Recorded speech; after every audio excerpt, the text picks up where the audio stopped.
See the front end sparks. Yeah, our executive producer Haley pointing that out. Look at that tire. There's no longer a tire. It's just right on the rim. So maybe spike strips were already used.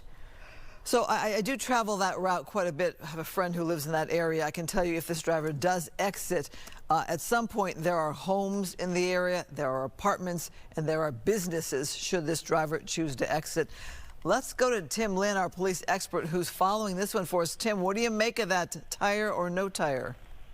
Yeah, he lost that tire a good ways back up by Soledad Canyon and has been driving in excess of 100 miles an hour on that rim. You see it sparking there. That's going to eventually grind its way down towards starts going on the brake rotor. And he's really going to have a hard time controlling it. But it has been going from the Antelope Valley, the LA County Sheriff started this pursuit and then handed it off to the CHP as it continued south here on the 14. As you said, it's a stolen vehicle. And like I said, the speeds at one point were up to 110, 120 miles an hour, but you see now going much slower with that tire. I'm sure controllability of that vehicle is pretty tough right now as he comes down the hill here, working his way towards the Newhall Pass. But CHP doing what they do, they get their two patrol units there, a sergeant along with the air unit from LA County Sheriff's, and they'll stay with it till it gets to the point where it stops or they're able to do a pit maneuver on. But right now they're just wide open out here on the 14, not much cross traffic or traffic at all. But as you said, Christine, once he gets off the freeway, it completely changes the dynamic of this pursuit. Tim, do you have any idea, was it, pardon me, was it a spike strip that caused the tire to blow? Well, when Skyfox came overhead, that tire was already off, and I was listening to the pursuit and did not hear anything about a spike being deployed. So it could have been from a curb damage, or it could have been from an earlier spike before we went on scene. But luckily, they got one wheel off it, because at the speed he was running to be able to come down the 14, join up with that 5, and get into the heavier traveled freeway, it would have been very dangerous. But luckily now, with that tire missing, it's going to hold his speeds, down below the 100 mark. And right now, still going along at 50 to 60 miles an hour. So going this route here, the driver's going to have some options fairly soon here.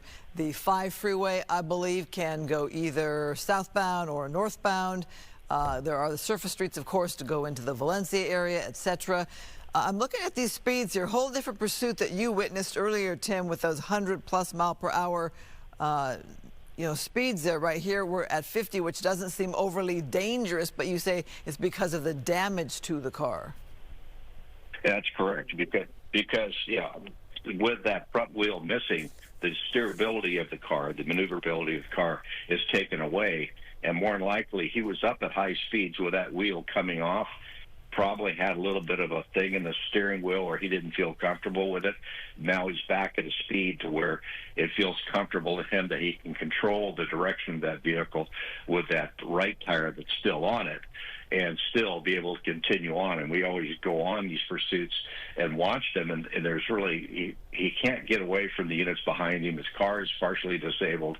How is this driver going to think of getting away? But these pursuit suspects, they push it till the very end, till they can go no more, and still hope they're going to get away. So, I mean, it's just the mindset of the people who are fleeing, and they're going to flee as long as they can until their vehicle gives up. But you see it starting to slow down just a little bit. Now we're coming up into that interchange, the Newhall Pass, and as you're saying, Christine, this is where the 14 hits the 5, and you'd either go north or south, and then if it continues to the south, then you have a 210 also at that point. So a very congested area. You see all that traffic going to the north. Most of the traffic to the south is held back by the CHP. The units behind doing exactly what they do. 2 patrol units, 1 supervisor. And as they come down, now this is the Newhall group that's following this pursuit, and as soon as they come over the hill here and cross over probably the 118, they'll hand it off to Valley Division or Valley office of CHP and let it go. But just looking at the way the vehicle is going and running slower and slower as we go, I don't believe this is going to go much longer. And get a good shot here at the right side, trying to see if there's still rubber on that right front tire, but it doesn't look, I don't see any spark or any smoke coming off it. So only one missing is that left front. Well, we are getting word that it was, in fact, a spike strip deployed by law enforcement that caused the damage to that front left tire. Tim, when we talk about strategy to bring this to an end, is it sort of just waiting it out at this point? Because as you mentioned, as we're seeing more sparks fly, it's only a matter of time until the vehicle really is done. Right. The time is on their CHP side right now. They're not dealing with a high-speed vehicle. They're not dealing with a lot of traffic. You see sparks starting to come out of there more and more. As that rim grinds down, it will eventually come off the hub, and then the what they call the rotor, the disc part of the brake, then will hit the ground. You'll see a lot more sparks at that point. And it gets to a point where it grinds that down, and now the frame is on the ground.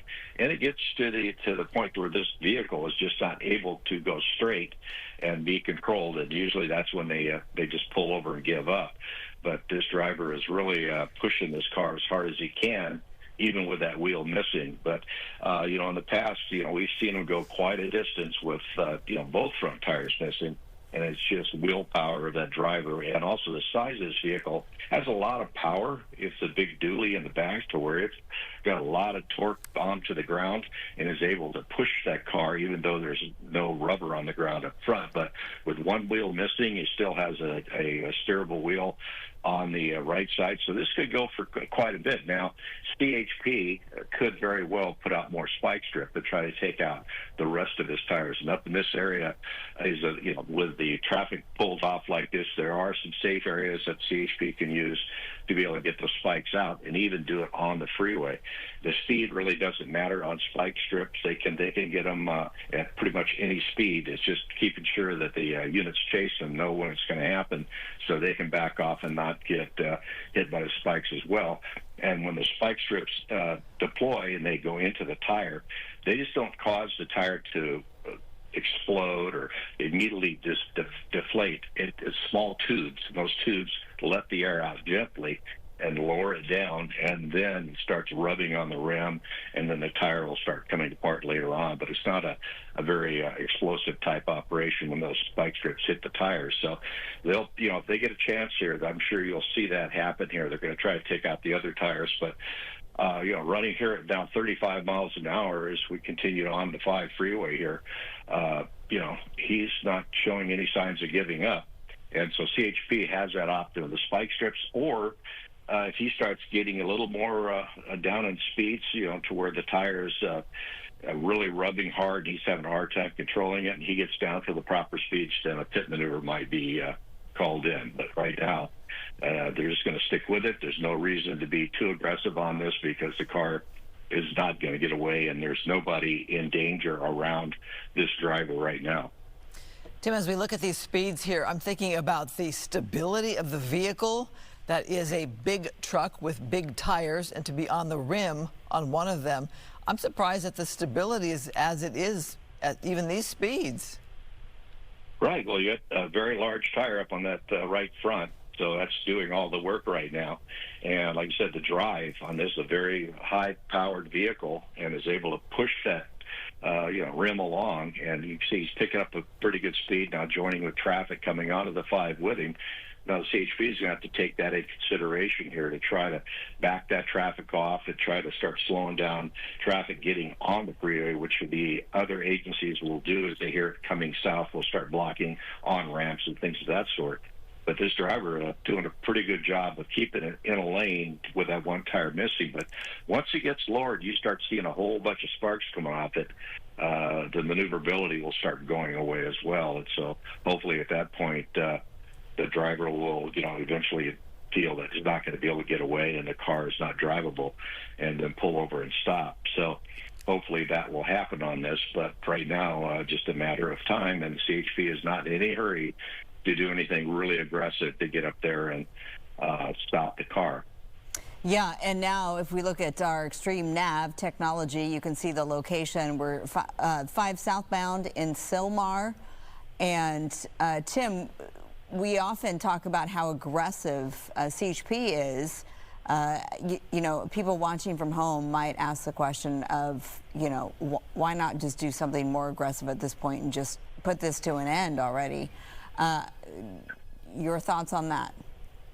Well, it's as you watch what's going on, and it's the supervisor in the pursuit that's watching the demeanor of the driver of what's going on here, makes that decision to order the two officers in front to do a pit maneuver. Also, you have watch commanders in the stations that are communicating and trying to get units ahead to put out spike strips in certain areas. They have certain areas on the freeway where they can put them out and have safety for the officer who is deploying that on the freeway, because there is a lot of times when an officer on a highway is throwing out a spike strip that the driver will go after the officer, and several of them have been hit over time. So they have taken that in consideration to where, you know, they don't want to put themselves in harm's way by trying to get out there and get that spike strip out. So they'll watch it here, and just me with my law enforcement background, I'm watching it. It's not really out of control to the point to where something needs to be immediately done. Now, if he's,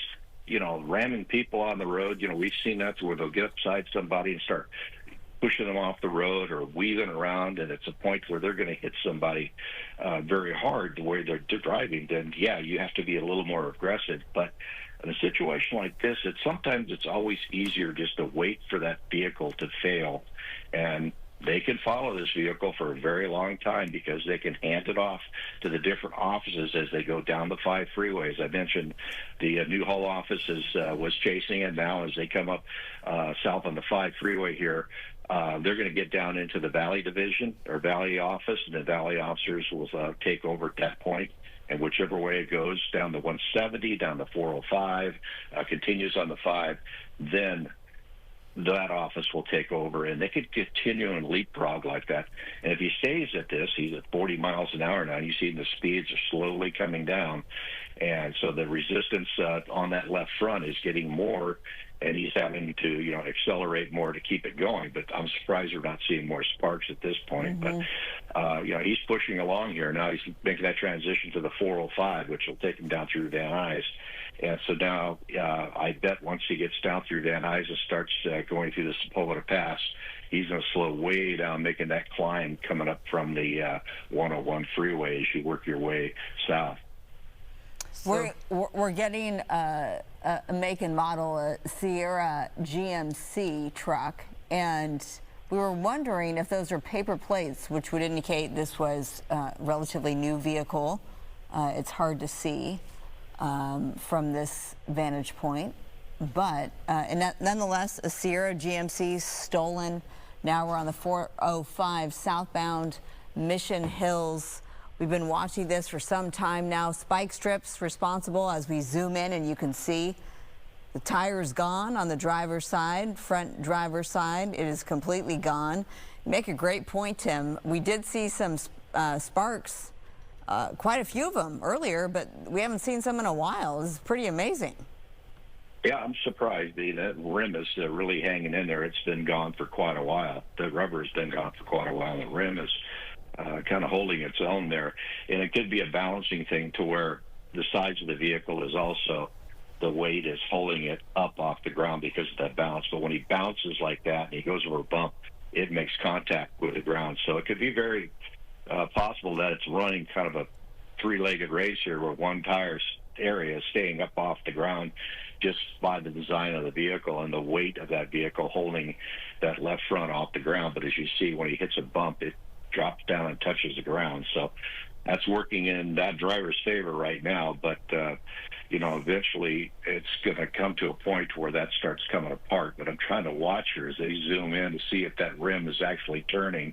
But I really can't tell at this point. But you see the sparks starting to come out of there now as he's bouncing along. You really see the sparks now, and good visual there of that rim. If I'm the owner of that vehicle, boy, painful to watch my vehicle go down the road here. Stolen vehicle pursuit here. Tim, as we're now on the 405 freeway, we've gone from the Newhall area and that Santa Clarita area, give or take. We're going to be in a more populated area. Viewers might be looking at this and thinking, why do they not bring this more to a close, more to a stop, even though we do know they did deploy a spike strip to get to this point?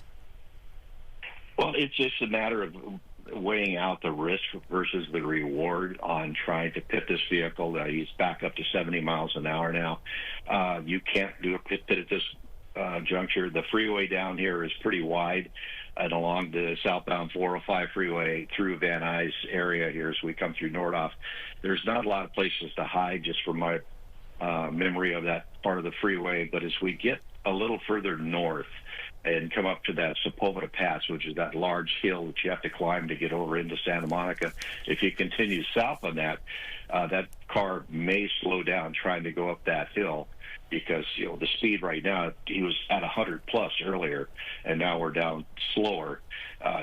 Maybe he'll slow down enough to where a pit maneuver can happen, and hopefully there's a place along the way here, which I don't have them all memorized, to where they have a choke point to where the CHP can actually deploy that spike strip, so to get the other tires down. So if they get those other tires down, it will bring it to an end. But as that supervisor in this pursuit, your job now is to keep your officer safe and to keep the motoring public safe around him, around the driver. And also, you have to keep the driver of the car in mind, too. There's a big piece that just come off. Yeah, saw that come off there. You have to keep all that in mind and weigh the options, and what is the risk versus the reward of going up and being aggressive, trying to pit him, trying to throw spike strips out with police cars parked in a way to force him to go a certain way. Now you're looking at putting officers in harm's way. Don't want to do that. So look at that. Whoa. There you go. Yep. So is there a risk of fire there?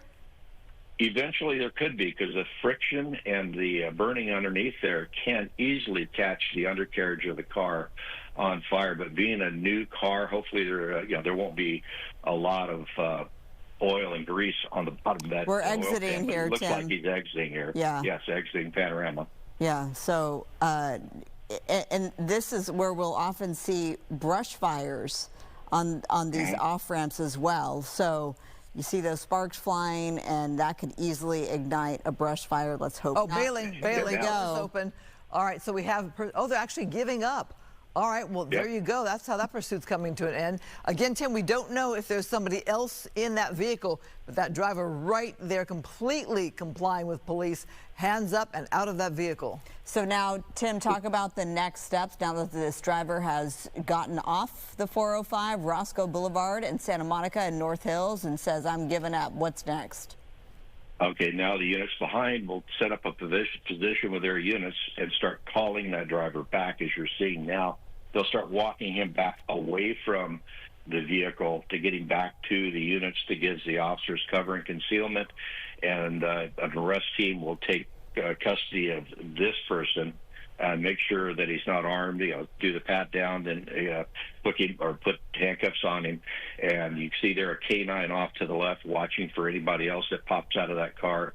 And then once they get him handcuffed and secured, they will, anybody else in the car, is there anybody else in there? And then they make announcements as if somebody is in there, if they're not sure, trying to get the persons to come out. And then the air unit at this point is getting very low and is starting to orbit low, using the infrared and also the camera to look into the car to see if they can see anybody inside. So they'll do their best from the helicopter to look in, and then you'll get a team coming up that will go up and search that vehicle, and they're going to check inside to make sure there's nobody there. And once they get up and determine that there's nobody there, they'll give that sign of code 4 back to the officers behind them. But they need to check the bed of that car as well. So, or that truck. Hopefully they'll get there and check the bed. But Tim, we think we've got an end to this pursuit here, and that the suspect is in custody. We're going to wrap things up, and thank you for your great coverage as always.